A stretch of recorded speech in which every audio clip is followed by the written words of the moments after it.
Hey guys, welcome to अध्ययन defence academy.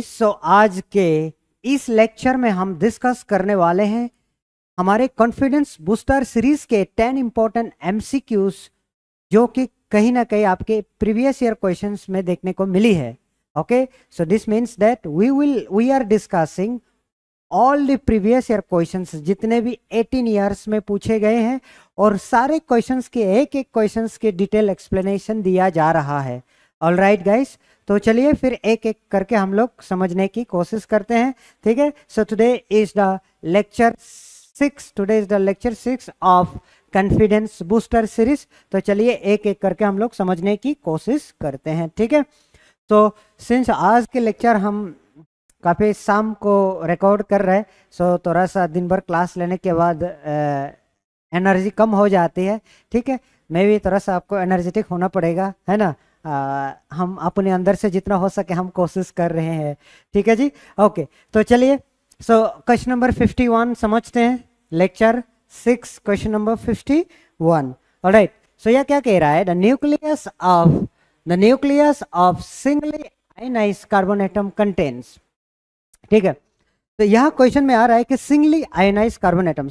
आपको बात ये समझना है कि सिंगली आयनाइज्ड कार्बन एटम का मतलब क्या होता है। ठीक है, स्क्रीन को थोड़ा सा डल किया गया है क्योंकि आंखों में ज़्यादा पकड़ रहा था इसकी वजह से। ठीक है, सो इसलिए थोड़ा सा डल किया गया। तो पहले हम समझते हैं कि सिंगली आयनाइज्ड कार्बन एटम क्या होता है। तो सिंगली आयनाइज्ड, बेसिकली आयनाइजेशन मतलब क्या होता है? Loss of electron. But ions को भी अगर हम यहाँ देखें, दोनों केसेस को देखेंगे, आयनाइज मतलब इन आयनिक फॉर्म, इधर कार्बन ने इलेक्ट्रॉन दिया होगा या तो कार्बन ने इलेक्ट्रॉन जरूर लिया होगा। ठीक, सो दोनों केसेस में देखते हैं। तो मान के चले कार्बन ने इलेक्ट्रॉन लिया, कार्बन 6 कार्बन ने इलेक्ट्रॉन लिया। ठीक, कार्बन ने अगर इलेक्ट्रॉन लिया तो क्या होगा बेटा? तो यहाँ पर एक C माइनस होगा, या तो कार्बन ने अगर इलेक्ट्रॉन रिलीज किया होगा तो यहाँ पर C प्लस होगा। ठीक, सो एक एक करके समझते हैं। तो Z एटॉमिक नंबर कितना है? दोनों केसेस में atomic number will be 6, atomic number will be 6। Therefore अगर एटॉमिक नंबर 6 है तो प्रोटॉन भी आपका क्या रहेंगे? 6 रहेंगे, और प्रोटॉन भी आपका 6 रहेंगे। ठीक है, फिर न्यूट्रॉन निकालने का फॉर्मूला आता है, आप लोगों को पता होना चाहिए। न्यूट्रॉन निकालने के लिए atomic mass is equal to proton plus neutron. ठीक है, सो एटॉमिक मास क्या है भैया? एटॉमिक मास आपका कितना है जी? Atomic mass of carbon is 12 and proton आपका 6 है, न्यूट्रॉन। सो न्यूट्रॉन 12 माइनस 6 कितना है? 6। न्यूट्रॉन का कितना है? 12 माइनस 6 इज 6। ठीक है, सो कहीं ना कहीं न्यूट्रॉन यहाँ पर भी 6 रहेंगे और न्यूट्रॉन यहाँ पर भी 6 रहेंगे। ठीक है, देन उसके बाद आते हैं, प्रोटॉन हो गया, न्यूट्रॉन हो गया, देन अब बात आते हैं इलेक्ट्रॉन्स। अब यहाँ पर देखो -1, केमिस्ट्री में -1 लिखने का मतलब होता है एक इलेक्ट्रॉन एक्स्ट्रा। तो इसका मतलब, तो एटॉमिक नंबर 6 है, 6 में एक इलेक्ट्रॉन एक्स्ट्रा, इट इज 7। उसी तरह यहाँ पर एक इलेक्ट्रॉन C प्लस का मतलब एक इलेक्ट्रॉन गायब, तो 6 में से एक इलेक्ट्रॉन गायब मतलब 5। ठीक है, so I hope it is clear now, है ना? ये बात क्लियर है ना जी? ओके, सो इस हिसाब से देखते हैं कि क्या कह रहा है कि 6 प्रोटॉन एंड 6 न्यूट्रॉन।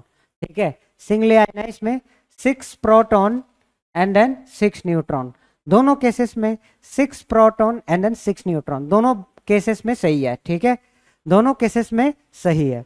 अब बात आती है इसका बी का, 5 प्रोटॉन्स एंड 6 न्यूट्रॉन, 5 प्रोटॉन और 6 neutron, it is not possible. 6 proton possible है, 6 न्यूट्रॉन पॉसिबल है, but 6 electron is not possible. इधर इलेक्ट्रॉन 7 होंगे या इधर इलेक्ट्रॉन 5 होंगे, ये बात आपको ध्यान रखना है। ठीक है, सो 12 प्रोटॉन्स तो कतई नहीं हो सकता, 6 न्यूट्रॉन 6 इलेक्ट्रॉन, ये भी नहीं हो सकता, ये भी नहीं हो सकता। सो आपकी मोस्ट एप्रोप्रिएट आंसर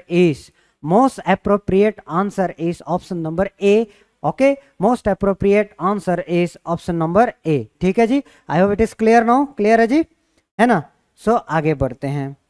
आगे क्या पूछ रहा है कि यहाँ देखिए, मैं पूरा कैलकुलेशन नहीं करने वाला हूँ, फॉर्मूला बता रहा हूँ। सो ये आंसर आपको कमेंट करना है। ठीक है, ये आंसर जो जो बच्चे देख रहे हैं जरूर नीचे में कमेंट करके बताना, ठीक है। तो चलिए क्या कह रहा है कि which one of the following nitrogen compounds has the least percentage of nitrogen by mass, ठीक है। क्या कह रहा है, least percentage of nitrogen by mass, ठीक है। सो हम देखते हैं least percentage of nitrogen by mass अगर देखे, मैं एक कैलकुलेट करके देखता हूं। सबसे पहले मास परसेंटेज अगर आपको देखना है, परसेंटेज ऑफ नाइट्रोजन कैसे देखा जाए, परसेंटेज ऑफ नाइट्रोजन, ठीक है ना बेटा।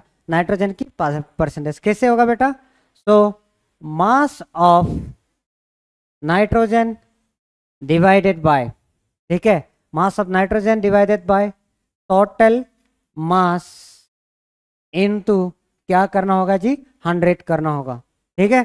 सो क्या होगा, मास of nitrogen divided by total mass of the compound into 100 होगा, total mass of the compound into 100, ठीक है। सो इसके लिए क्या करेंगे, मैं एक करके दिखाता हूं। जैसे यहां पर एमोनिया, ठीक है, एमोनिया। सो एमोनिया के केस में एक ही नाइट्रोजन है, तो मैं क्या करूंगा बेटा, एक नाइट्रोजन, तो नाइट्रोजन का mass, what is the mass number of nitrogen, it is 14, ठीक है।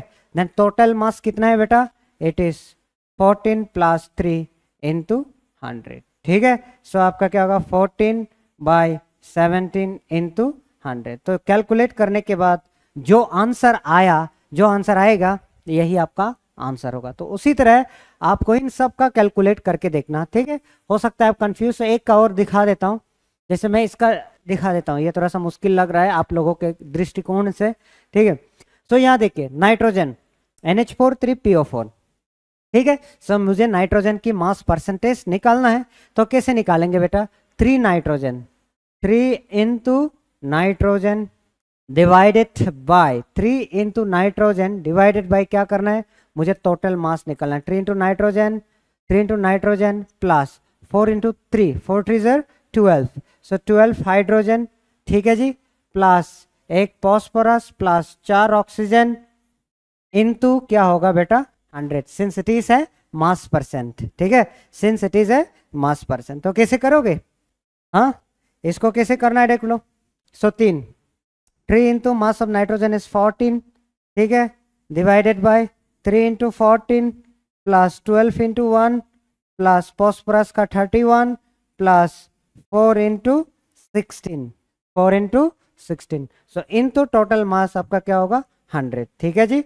सो दिस इज व्हाट एवर आपको जो मिलेगा, जो कुछ भी मिलेगा will be your correct answer, जो कुछ भी आपको मिलेगा will be your correct answer, ठीक है। एक नॉट करेक्ट आंसर, जो कुछ भी मिलेगा यह सबका कंपेयर करके तो आप मुझे करेक्ट आंसर कमेंट करके बताइएगा, करेक्ट आंसर कमेंट करके आप बताइएगा, ठीक है।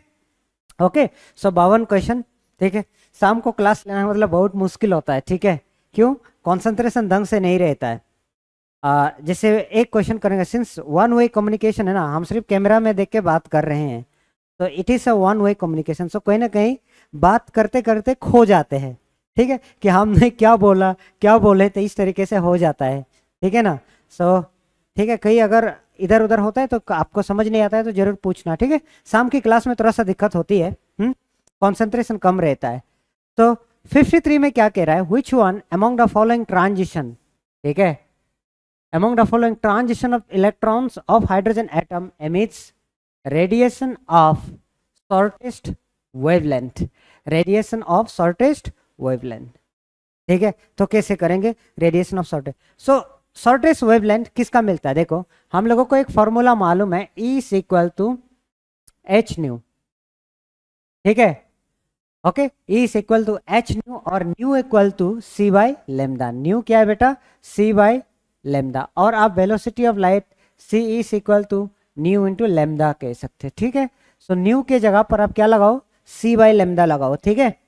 तो यहाँ मैंने क्या लगा दिया, h इंटू c/λ, क्या लगा दिया मैंने, h इंटू c/λ, ठीक है ना बेटा, इतना क्लियर हो गया। E is equal to h c/λ, इतना क्लियर हो गए। सो हमें दिख रहा है साफ साफ, जिसका एनर्जी ज्यादा होगा उसका जो वेवलेंथ क्या होने वाला है, कम होने वाला है। जिसका एनर्जी ज्यादा है वेवलेंथ उसका कम है, एनर्जी ज्यादा है वेवलेंथ कम है। ठीक है ना। सो ये बात समझ गए आप, ठीक है। तो इसके लिए क्या किया जाए, यहां पर क्या दिखाया है, इलेक्ट्रॉनिक ट्रांजिशन किसका दिखाया है, of the hydrogen atom. So hydrogen atom के अगर इलेक्ट्रॉनिक ट्रांजिशन दिखा जाए बेटा तो कैसे होता है, आप देखिएगा हमेशा जो n इक्वल टू 1, ठीक है, अगर आप क्या देखते हैं n equal to 1, n equal to 1, n equal to 2, n equal to 3, n equal to 4, n equal to 5, तो क्या होता है n1 से n2 का गैप सबसे बड़ा होता है, थोड़ा और छोटा होते जाएगा और छोटा होते जाएगा और छोटा होते जाएगा, ठीक है। तो ये n1, n2, n3, n4। तो हमारी क्वेश्चन में क्या था, in our question is n2 से n1, n4 से n3, n3 से n2 एंड n5 से n4। तो कहने का मतलब इलेक्ट्रॉन कहाँ से कहाँ ट्रांजिट हो रहा है, एमिट हो रहा है n5 से n4, n4 से n3, n3 से n2 एंड n2 से n1। समझ गए आप। तो इस तरीके से इलेक्ट्रॉन क्या हो रहा है, इलेक्ट्रॉनिक ट्रांजिशन हो रहा है। तो पर पूछ रहा है कि इस ट्रांजिशन या इस एमिशन, सो ये क्या होता है, इलेक्ट्रॉन नीचे जा रहा है, इलेक्ट्रॉन नीचे जाना प्रोसेस को हम लोग क्या कहते हैं, एमिशन कहते हैं, ठीक है। It is called as emission, ठीक है, इसको अपन क्या कहते हैं, एमिशन कहते हैं, ठीक है। मेरे आंखों से, आपकी आंखों से क्या कलर दिख रहा है, व्हाइट कलर और समथिंग और येलो, असल में हम यूज कर रहे हैं व्हाइट कलर, ठीक है। इसका पूरा कलर चेंज हो गया ये खत्म, ये कम करने के बाद, ब्राइटनेस कम करने के बाद, ठीक है। हाँ, ये एमिशन के दौरान सबसे ज्यादा वेवलेंथ, सबसे बड़ा वेवलेंथ किसका होगा कह रहा है। So E is equal to क्या है बेटा, hc/λ, अभी आपने देखा है। So E is inversely proportional to lambda. तो कहने का मतलब E इज इनवर्सली प्रोपोर्शनल, हाँ, कहने का मतलब क्या, एनर्जी डिफरेंस जिसका ज्यादा उसका वेवलेंथ सबसे कम। तो हमें पूछा है कि वेवलेंथ सबसे कम किसका होगा, सो ऑब्वियसली वेवलेंथ उसी का सबसे कम होगा, उसी का सबसे कम होगा जिसका एनर्जी डिफरेंस बहुत ज्यादा है। किसका बीच में एनर्जी डिफरेंस ज्यादा है, n इक्वल टू 1 से n equal to 2। So this emission have largest difference in energy. ये क्या है बेटा, यहां पर लार्जेस्ट डिफरेंस इन एनर्जी है, ठीक है। यहां पर क्या है, लार्जेस्ट डिफरेंस इन एनर्जी है, समझे। आई होप ये बात क्लियर है ना बेटा, ठीक है। तो अगर ये क्लियर है तो इसका मतलब हमारा सही आंसर होगा कौन सा, n is equal to 2 to n is equal to 1 will be the correct answer, will be the correct answer। समझ गए बेटा सब लोगों को, ठीक है। So next question, question number 54 is which one among the following is the most appropriate statement। क्या कहा है, most appropriate statement with respect to atomic weight of an element, ठीक है। Atomic weight of an element के बारे में आपको पता करना है। बेसिकली आप लोगों को कंफ्यूज होगा एटॉमिक वेट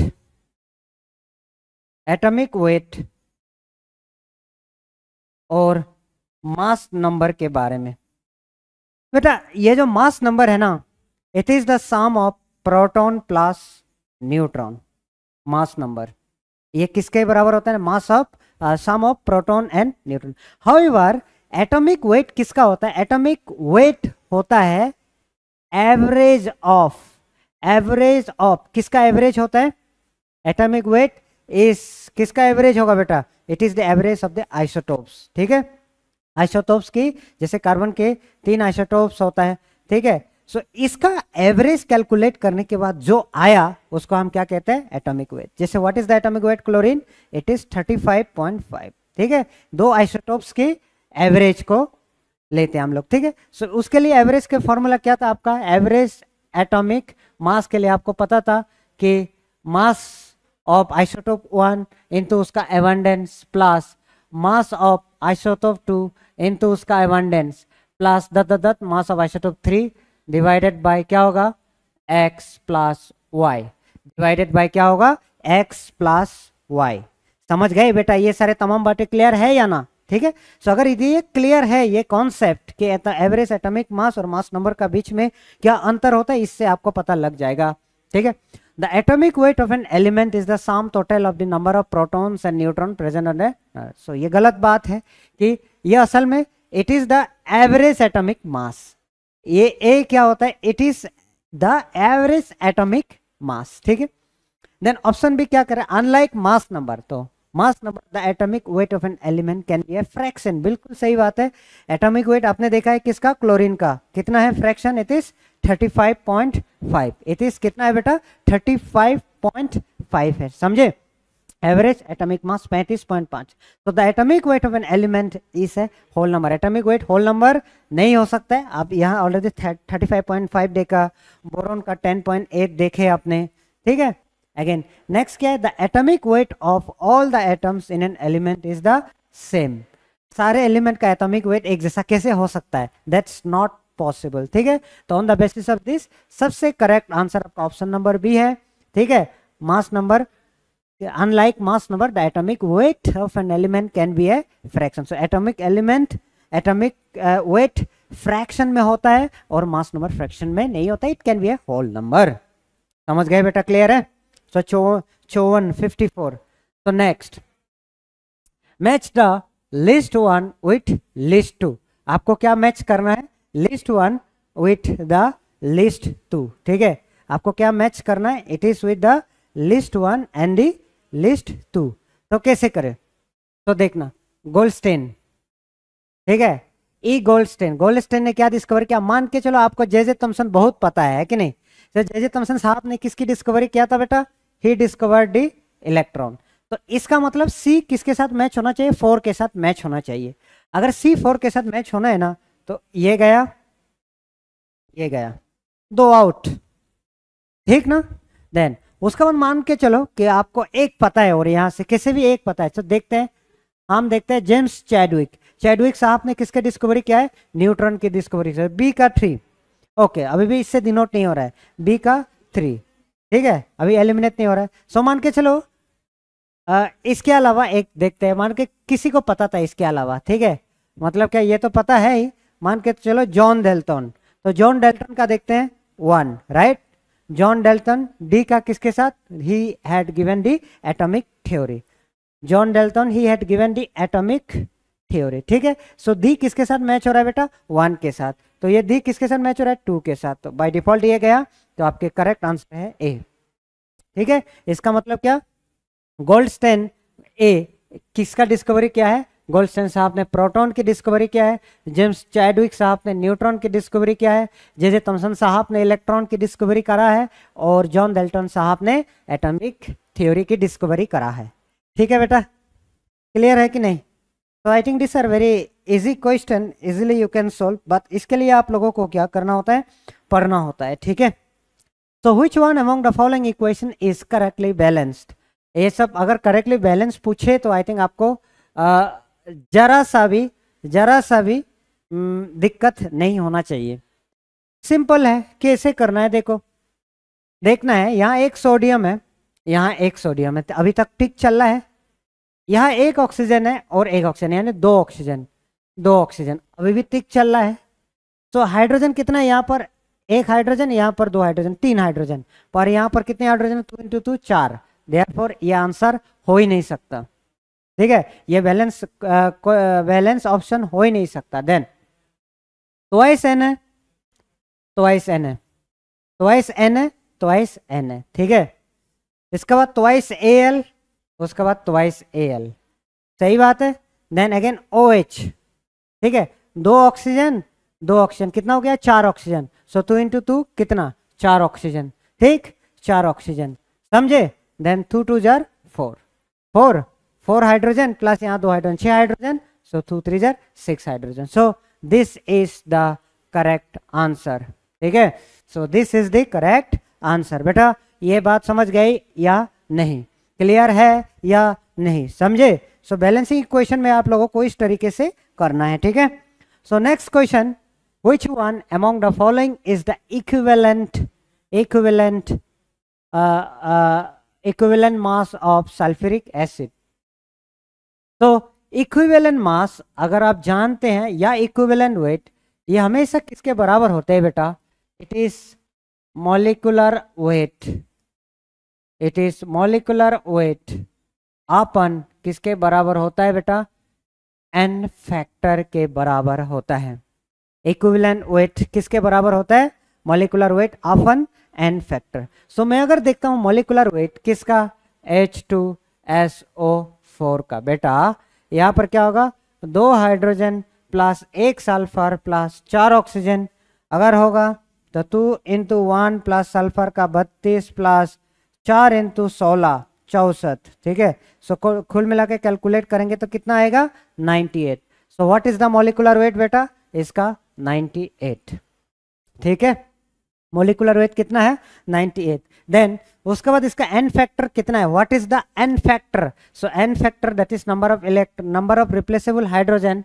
H2SO4 में अगर देखते हैं so number of replaceable hydrogen कितना है बेटा, 2 है, नंबर ऑफ रिप्लेसेबल हाइड्रोजन 2 है, देयरफॉर एन फैक्टर कितना होंगे, 2 होंगे, समझे, एन फैक्टर 2 होंगे। सो इट इज कितना बेटा, दैट इज इक्विवेलेंट टू 49, किसके बराबर है बेटा, ये 49 के बराबर है, समझ गए बेटा। So that is equivalent to 49, the equivalent mass is equivalent to 49, ठीक है बेटा। Then the phenomenon of radio activity was discovered by, so ये आप लोगों को पता होना चाहिए, प्रोफेसर हेनरी बेक्वेरेल के द्वारा रेडियो एक्टिविटी का फेनोमेनन डिस्कवर किया गया था, लेकिन जो रेडियो एक्टिविटी टर्मिनोलॉजी है it was given by the Marie Curie, coined the term, कौन से टर्म बेटा, he coined the term radio activity, कौन सी टर्मिनोलॉजी उन्होंने दिया है, रेडियो एक्टिविटी का टर्म उन्होंने दिया है, समझे बेटा, क्लियर हो गया, ठीक है। So correct answer is option number C, थोड़ा उल्टा पुल्टा हो गया, it is option number C, okay. Then which one among the following is not a chemical change, काफी आसान क्वेश्चन है, और इससे पहले भी 2-3 क्वेश्चन मैं ऑलरेडी करा चुका हूं ऑन केमिकल चेंज, ठीक है। सो केमिकल चेंज आप देख सकते हैं, curdling of milk, ripening of fruit, evaporation of water, burning of coal. तो मैं ज़्यादा बोरिंग नहीं करूंगा क्योंकि मेरा पुराने बच्चे ये ऑलरेडी एक्सप्लेनेशन मैंने दे चुका है, फिजिकल और केमिकल चेंज क्या होता है, तो इसलिए मैं आंसर बताऊंगा, ठीक है। कार्डलिंग ऑफ मिल्क ये एक परमानेंट चेंज, ठीक है, so it can not be reverse. Ripening of fruit it is a permanent change, it can not be reverse. Burning of coal it is a permanent change and it can not be reverse. Therefore आपकी जो correct answer है, आपकी correct answer है it is the evaporation of water, आपका जो correct answer है it is the evaporation of water, समझ गए बेटा, क्लियर हो गया, ओके। सो लास्ट क्वेश्चन की तरफ चलते हैं। The following question consist of 2 statement, एक असर्शन है और आपका एक रीजन है। तो असर्शन आपका क्या कह रहा है कि atomic weight of most of the elements are not whole number, बिल्कुल सही बात है, ज्यादातर एलिमेंट की एटॉमिक वेट जो है होल नंबर में नहीं होता। रीजन क्या है, क्योंकि हम लोग एवरेज लेते हैं, सो एवरेज में हमेशा पॉइंट में आएगा। जैसे क्लोरीन का मैंने बताया था 35.5 आया था, क्लोरीन का 35.5 आया था, ब्रोमीन बोरॉन का आपका आया था 10.8। सो इस तरीके से प्रॉब्लम है, ठीक है। सो आएगा ही आएगा, atomic most of the elements are not a whole number. So atoms of most of the elements contain mixture of isotopes having different atomic weight, बिल्कुल सही बात है। सो आइसोटोपिक फॉर्म का एवरेज लेने के वजह से आपको ये प्रॉब्लम देखने को मिली है, होल नंबर नहीं होते। इसका मतलब दोनों स्टेटमेंट बिल्कुल बराबर है, both the statements individually true, and अगर आप देखोगे R is the correct explanation of A, R is the reason is the correct explanation of A, ठीक है बेटा, ये बात क्लियर हो गई, समझ गए ना आप लोग। सो this is the last question of today's lecture. तो हमने कहाँ तक पहुंचे, आज के लेक्चर नियर अबाउट 24 मिनट, ठीक है। सो अगर आपको ये लेक्चर अच्छा लगा हो तो जरूर हमारे चैनल को सब्सक्राइब करिएगा, लाइक करिएगा, कमेंट करिएगा और शेयर करिएगा। और जो मुझे फेसबुक में देख रहे हो, मुझे मेरा फेसबुक पेज दैट इज हाल फिलहाल में ये नाम बदलने वाला हो, it is Edu Career Institute and अड्डन डिफेंस एकेडमी वाली पेज पर मुझे फॉलो करना, ठीक है। सो जरूर फॉलो करना, उसमें वीडियो काफ़ी ठीक ठाक व्यूज जाते हैं, ठीक है ना। तो हमारे यूट्यूब चैनल को भी सब्सक्राइब करना और टेलीग्राम चैनल को ज्वाइन करना ना भूलना। और चाहो तो आप मुझे इंस्टाग्राम में भी जुड़ सकते हो, if you have any queries. Okay, चापुट चकमा, ठीक है। Okay, so thank you everyone and thank you everyone for watching this video and जय हिंद।